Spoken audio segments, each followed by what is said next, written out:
নমস্কার, আমি শুভ্রাংশু দাস। আজ আপনাদের সামনে আবার এসেছি একটি বিষয় নিয়ে কথা বলতে। আজকের বিষয়, ভারতবর্ষে সাংবাদিকদের মুখ বন্ধ করে দেওয়া হচ্ছে। কিছু ক্ষেত্রে টাকা দিয়ে এবং কিছু ক্ষেত্রে ভয় ভীতি প্রদর্শনের মাধ্যমে ভারতবর্ষে সাংবাদিকদের মুখ চেপে ধরা হচ্ছে। রিপোর্টার্স উইদাউট বর্ডার্সের তথ্য অনুযায়ী ভারতবর্ষ প্রেস ফ্রিডমে আজ 159তম স্থানে অবস্থান করছে। ভারতবর্ষের এই 159তম স্থানে অবস্থানের পিছনে কিছু কিছু কারণ লক্ষ্য করা যায়। এই কারণগুলির মধ্যে অন্যতম হল সাংবাদিক হত্যাকাণ্ড ও আক্রমণ। ভারত সরকারের বিরুদ্ধে ও বিজেপির বিরুদ্ধে কথা বললেই সাংবাদিকদের হত্যা করা হচ্ছে এবং তাদের উপরে বিভিন্নভাবে আক্রমণ করা হচ্ছে। এই ঘটনাগুলির জন্য আমরা ভারত সরকারকে তথা বিজেপিকে ধিক্কার জানাই। দ্বিতীয়ত, সেন্সরশিপ এবং অনলাইন সীমাবদ্ধতা। কিছু কিছু ক্ষেত্রে দেখা যাচ্ছে সোশ্যাল মাধ্যমে ভারত সরকারের বিরুদ্ধে বা বিজেপির বিরুদ্ধে কোনো রকম পোস্ট করলে সেটাকে সেন্সরশিপের আওতায় আনা হচ্ছে এবং সেই কন্টেন্টগুলিকে ঢেকে দেওয়া হচ্ছে। কিছু কিছু ক্ষেত্রে ফেসবুক থেকে সেগুলোকে ডিলিট করে দেওয়া হচ্ছে। ফেসবুক সহ বিভিন্ন সামাজিক মাধ্যম থেকে সেইগুলোকে ডিলিট করে দেওয়া হচ্ছে। এর মাধ্যমে সংবাদ মাধ্যমের সাথে সাথে জনগণেরও কণ্ঠরোধ করার চেষ্টা করছে ভারতবর্ষের সরকার। ভারতবর্ষের এই সরকার দেশকে একনায়কতন্ত্রের দিকে নিয়ে যেতে চায়। এইগুলোই তার লক্ষণ। আরও কথাগুলি বলার প্রয়োজন। এর মধ্যে আরেকটি পয়েন্ট হলো দেশদ্রোহী ও মানহানির আইন। বিজেপির বিরুদ্ধে কথা বললেই, ভারত সরকারকে নিয়ে সমালোচনা করলেই সাংবাদিকদেরকে দেশদ্রোহী আইনের আওতায় আনা হচ্ছে।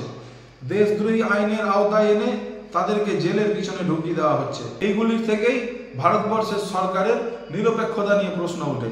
সংবাদ মাধ্যম যদি কথা বলতে না পারে, সাংবাদিকরা যদি সত্যকে মানুষের সামনে তুলে ধরতে না পারে, তাহলে মানুষ সরকারের সত্যগুলো জানবে কোথা থেকে? সাংবাদিকদের অধিকার সত্যকে সামনে তুলে আনা।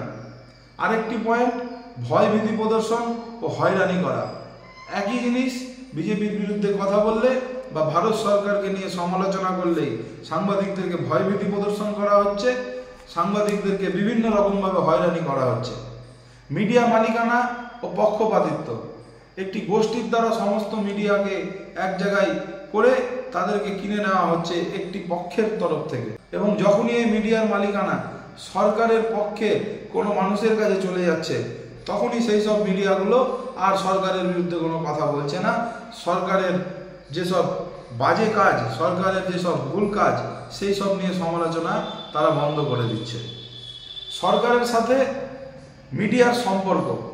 কিছু কিছু মিডিয়া সরকারের নেতৃত্বর সাথে, বিজেপির নেতৃত্বর সাথে এমনভাবে মিলে যাচ্ছে যে সেই সব মিডিয়াগুলো আর সরকারের খারাপ দিকগুলোকে মানুষের সামনে তুলে ধরছে না, বিজেপির খারাপ দিকগুলোকে মানুষের সামনে তুলে ধরছে না।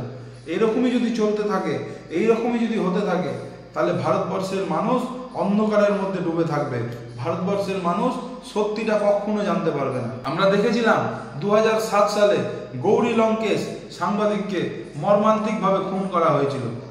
এই ভারত সরকার, এই বিজেপি এই গৌরী লঙ্কেশকে মর্মান্তিকভাবে খুন করেছিল। 2019 সালে প্রশান্ত কানৌজিয়াকে গ্রেপ্তার করা হয়েছিল বিজেপির সমালোচনা করার জন্য, ভারত সরকারের সমালোচনা করার জন্য তাকে গ্রেপ্তার করা হয়েছিল। 2020 সালে বিনোদ দুয়ার বিরুদ্ধে দেশদ্রোহী মামলা করা হয়েছিল। সোশ্যাল মাধ্যমে একটি পোস্টের জন্য তার বিরুদ্ধে দেশদ্রোহী মামলা করা হয় এবং তাকে জেলের ভিতরে ঢুকিয়ে দেওয়া হয়। ভারত সরকারের এই কি নিরপেক্ষতা? ভারত সরকার যদি এইরকম করতে থাকে, তাহলে মানুষ বাধ্য হবে এই সরকারকে, এই বিজেপিকে উৎখাত করতে। 2019 সালে আমরা দেখেছিলাম কাশ্মীর টাইমসকে বন্ধ করে দেওয়া হয়েছিল। এই কাশ্মীর টাইমস কাশ্মীরের বিভিন্ন ধরনের খবর মানুষের সামনে তুলে ধরতো, সত্যি খবর মানুষের সামনে তুলে ধরতো। তাই কি এই কাশ্মীর টাইমসকে শাটডাউন করে দেওয়া হয়েছিল? এর প্রশ্নের উত্তর বিজেপিকে দিতে হবে।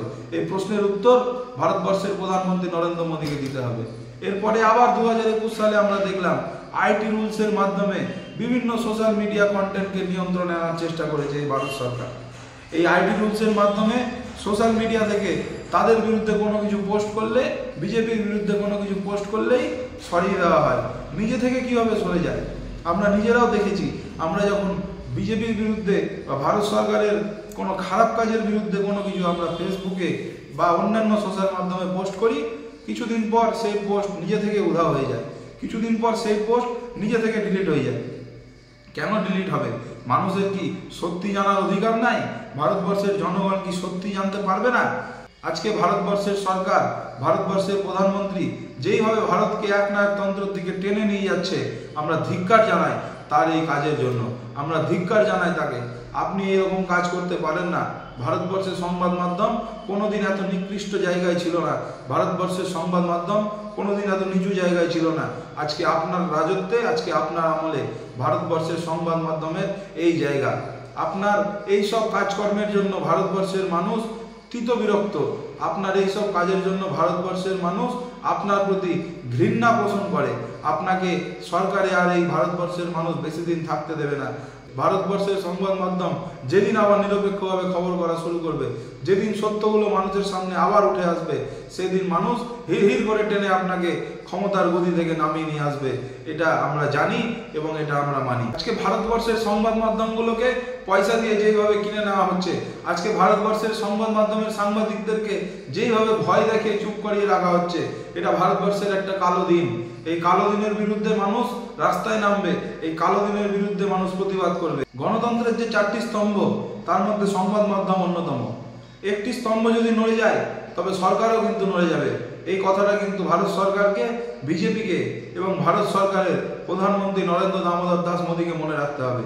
আজকে এই স্তম্ভ নড়ে গেছে, আপনার সরকারও নড়ে গেছে, এই কথাটা আপনি ভুলে যাবেন না।